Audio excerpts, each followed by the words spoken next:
it is really important to promote diversity in design, because if you think about it, we are all using the same products. We all have to go through the same products and the same experiences. But who's making the decisions on how these products are being created? Automatically, you end up with very biased design decisions from the very beginning. A whole design process is making decisions along the way to create a product that's the ultimate, but also most generic product of them all.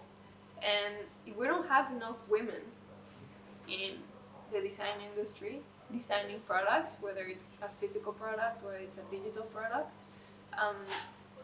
whether it's an experience or whether it's an animation piece or a movie, we are just seeing the world and we're just creating products from the male angle, right? And for many years we have been doing that, right? The world is designed by men, if you think about it. So I think it's time for women to start really taking this seriously and joining the design community. There are a lot of really amazing women doing design and proposing things that men might not be thinking of. And also think about it, in the design industry, what makes us powerful is being different, right? Is coming up with very creative ideas.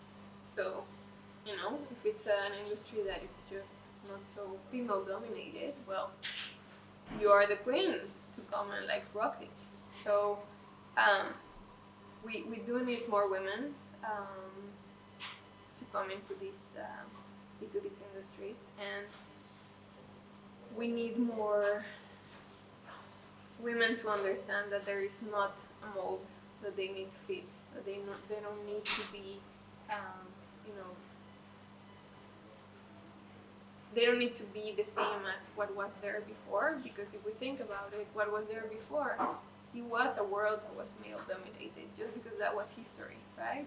So let's start changing it.